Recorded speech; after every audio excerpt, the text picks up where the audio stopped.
नमस्कार मेरे दोस्तों, मेरा नाम शुभ है और मेरा जो ये चैनल है ये नीम करोली बाबा और जितने सारे मिरेकल्स उन्होंने किए हैं, हनुमान जी के मिरेकल्स, और मैं तरह तरह की आपको मतलब मोटिवेट करती हूँ, आपको तरह तरह के इनके जेन्युइन जो चमत्कार होते हैं ताकि लोगों तक भगवान की बातें पहुँचें, उनकी आस्था बढ़े, उनकी श्रद्धा भगवान के प्रति हो। क्योंकि हम क्या है, हम जब तक सुनते नहीं हैं हम विश्वास नहीं करते हैं। तो यही मेरा मोटिव है कि आपको उनके बारे में बताना और उनके चमत्कार बताना और लोगों के ऊपर क्या कृपाएं होती हैं, ये मैं आपको आके यहाँ बताती हूँ। तो अच्छा लगेगा तो चैनल को सब्सक्राइब ज़रूर कीजिएगा। देखिए, भारत जो है ऋषि महर्षियों तथा तपस्वियों की भूमि रही है।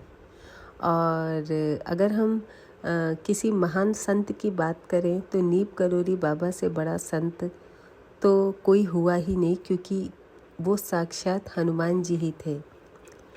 तो बाबा के पास ना अद्भुत अलौकिक शक्ति थी। देश विदेश में उनके शिष्यों की लंबी कतारें थीं और निष्काम भाव से लोग उनकी सेवा करते थे। बाबा हर कहीं थे और कहीं भी नहीं थे। कभी राम भक्त हनुमान के रूप में अपने भक्तों के समक्ष प्रकट होते थे और कभी एक साधारण इंसान के रूप में। बाबा बहुत ही मधुर स्वभाव के दिव्यात्मा थे। जो एक बार बाबा का दर्शन कर लेता वह उनकी दिव्य शक्ति के समक्ष नतमस्तक हुए बिना नहीं रहता। और जब लोगों को बाबा की शक्तियों के बारे में पता चला तो धीरे धीरे उनके भक्तों की जो संख्या थी वो बढ़ती गई और पूरे विश्व में उनके मतलब जैसे वो संत थे, जैसे वो चमत्कार करते थे, धीरे धीरे उनका विस्तार पूरे संसार में होता गया। बाबा इस संसार में कब अवतरित हुए इसके बारे में कुछ भी ठीक ठाक नहीं कहा जा सकता, क्योंकि उन्होंने कभी अपने जन्म के बारे में नहीं बताया। लोगों को बस इतना पता है कि बाबा ने आगरा ज़िले के अकबरपुर गांव में जन्म लिया।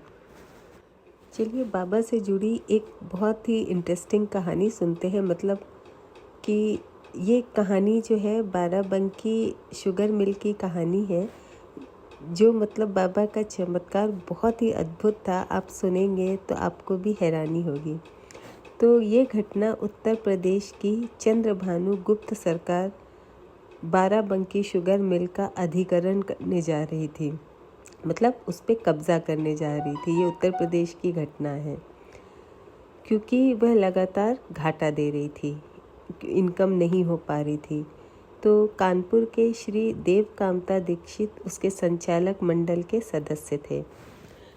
गन्ना उत्पादकों की इच्छा के मुताबिक दीक्षित जी उस मिल के रिसीवर नियुक्त किए गए।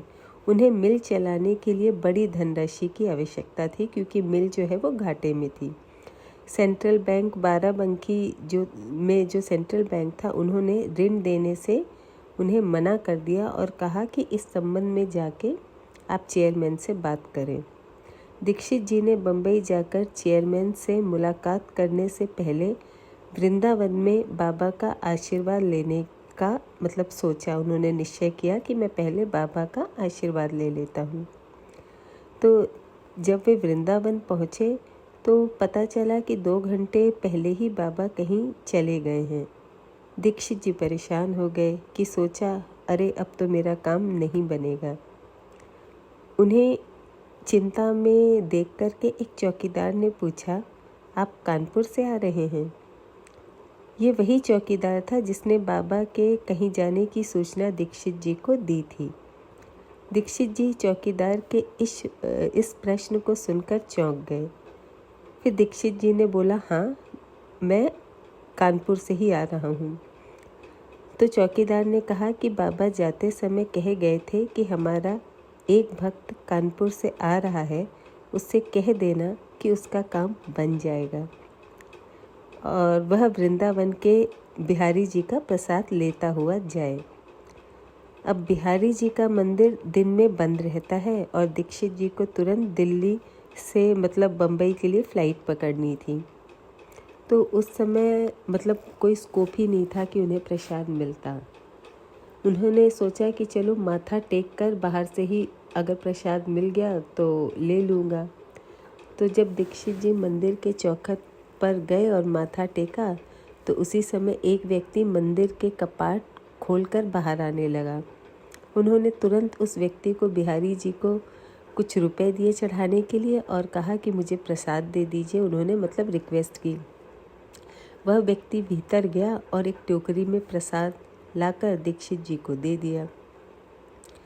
अब दीक्षित जी प्रसाद लेकर के बम्बई चले गए, लेकिन जब वे मालाबार हिल्स में जो चेयरमैन का घर था वहाँ पहुँचे तो उन्हें निराश होना पड़ा, क्योंकि जो चेयरमैन थे वो घर पर नहीं थे, वो विदेश यात्रा के लिए गए हुए थे।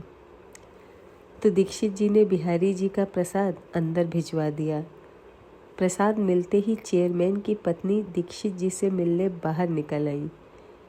यह एक गुजराती परिवार था और बहुत ही मतलब पूजा पाठ में रुचि रखता था।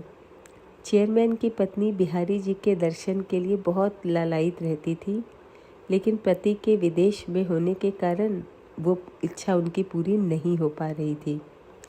प्रसाद पाकर वो बहुत खुश हो गई और दीक्षित जी से दूसरे दिन आने का मतलब उन्होंने रिक्वेस्ट की कि आप दूसरे दिन आ जाइए। और ऐसा संयोग बना कि दूसरे दिन चेयरमैन जी अपनी विदेश यात्रा से लौट आए। तो जब दीक्षित जी उनसे मिले तो उन्होंने तुरंत ही ऋण देने का आदेश दे दिया। दीक्षित जी ने 20 लाख रुपए का ऋण लिया और फिर से जो बाराबंकी शुगर मिल थी उसका कार्य आरंभ किया और धीरे धीरे उनकी जो फाइनेंशियल कंडीशन थी मिल की वो सुधर गई। अब देखिए, बाबा पहले से ही आशीर्वाद दे चुके थे कि उनका काम हो जाएगा। तो बाबा ने कितने भक्तों के ऊपर इतने चमत्कार किए हैं ना, और दीक्षित जी तो उनके बहुत बहुत बड़े भक्त थे।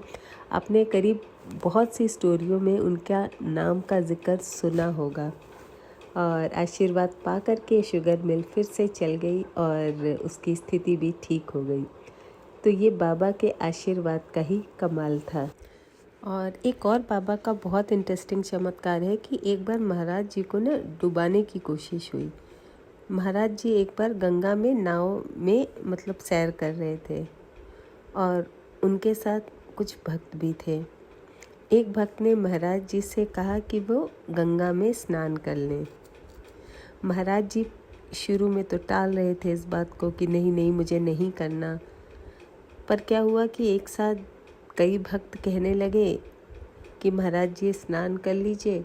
तो महाराज जी क्या था कि किसी की बात को मना नहीं कर पाते थे।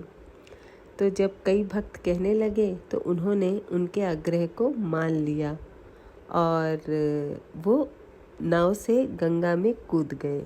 देखिए, उनके लिए कोई बड़ी बात नहीं थी, है ना, वो कुछ भी कर सकते थे। तो भक्तों के अनुरोध करने पर वो नाव से मतलब गंगा जी में नाव से कूद गए। फिर क्या हुआ कि उन्होंने नाव के चारों ओर तैरना शुरू कर दिया। अब सोचिए, इतना जो उनका शरीर था जो हमने देखा है वो थोड़ा हैवी था और ऐसा नहीं लगता था कि बाबा तैर भी सकते हैं, पर बाबा तो कुछ भी कर सकते हैं। तो उन्होंने क्या किया, नाव के चारों ओर तैरना शुरू कर दिया और कुछ देर तैरने के बाद वो नाव में बैठ गए। फिर बाद में जब कुछ भक्तों से उन्होंने बातचीत की तो उन्हें पता चला कि मतलब बाबा ने ही उन्हें बताया कि वो जो भक्त थे उनके ना, उन्होंने उन्हें डुबा देने की साजिश की थी। और बाबा तो पहले ही हर चीज़ जान लेते थे, समझ जाते थे। वो समझ तो गए थे, लेकिन उनकी जो कोशिश थी वो नाकाम रही और बाबा जो है वो नाव के किनारे किनारे उन्होंने तैरना शुरू कर दिया। और किसी की क्या मजाल जो बाबा को डुबो देगा, है ना। मतलब ऐसे कैसे कोई बाबा को हमारे डुबो सकता है। वो तो सब कुछ मतलब अंदर की बात तक लोगों की जान लेते थे। आई होप आज का वीडियो आपको अच्छा लगा होगा।